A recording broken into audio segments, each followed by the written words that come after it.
Take a look at the contact system here. You can see I've got some shortcuts on the screen for Jack Black and Boris Yeltsin, and as I mentioned before, you can resize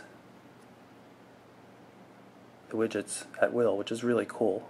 So you have all sorts of options for, whether it's going to offer two different things. You can go to just one, just clicking on the picture.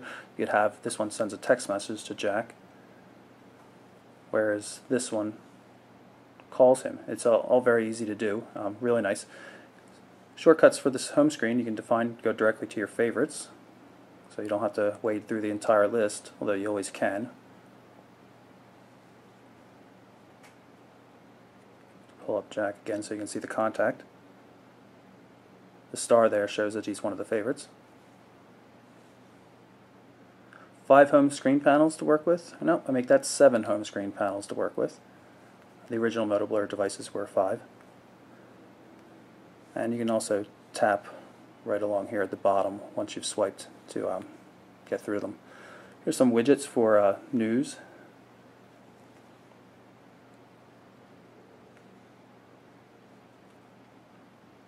And basically they're just hooked up to RSS feeds. Take a look at the music player.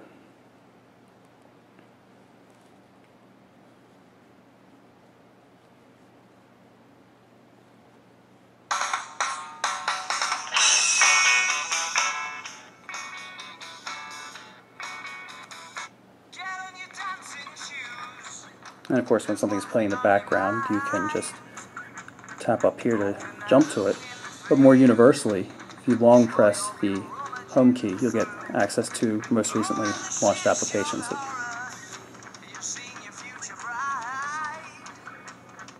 If I press this convenience key on the right hand side of the device, it'll pull me up into the calendar application. There's support for multiple calendars, Gmail, Exchange, that kind of thing. Sorted views, and you can disable calendars that you don't want to show up as well. Go back to the home screen, and I mentioned the multiple home screen panels, but there's more to it than that. The menu key right here, you'll see something called Profiles, and it allows you to define different setups with different configurations of widgets and things like applications and stuff like that, just so you can quickly sort through your life and switch between work modes and play modes.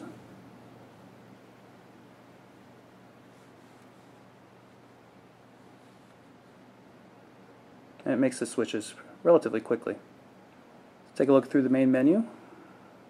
Amazon MP3 music store right there.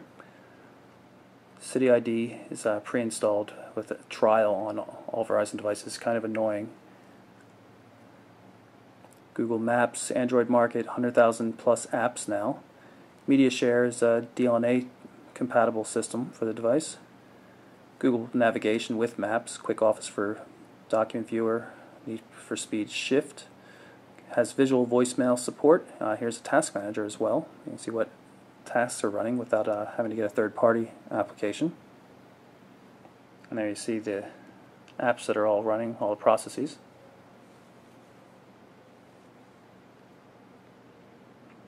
And VZ Navigator is also installed if you prefer a paid-for system for navigation. In terms of instant messaging, Google Talk and Skype Mobile. You can also place calls over Skype. And of course there's a voice command system, which is pretty powerful. Please say a command. There's also support for Google's voice search. Dairy Queen in Morrisville, Pennsylvania.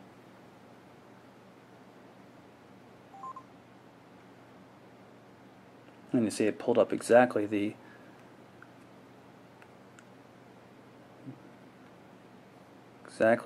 store I was looking for in Morrisville, and I just tapped through here to pull it up into Google Maps.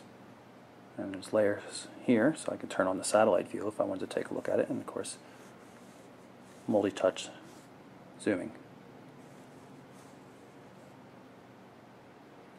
So here's the camera application.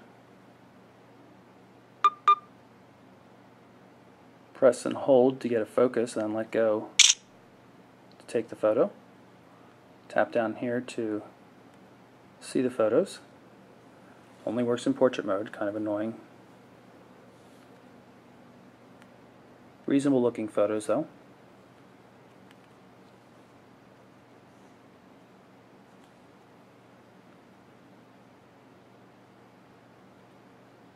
Switch to video mode. It records video at 720 by 480 pixels. Here's a short video we're going to record. As you note, it says DVD quality. Also got to see that the finger doesn't have to be too far over to get in the way.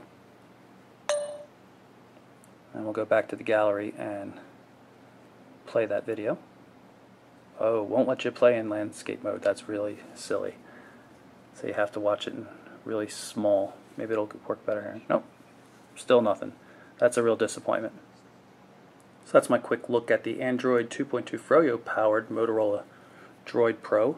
Really nice device. I'm quite pleased with it, except for a couple of very small missteps, like in terms of materials.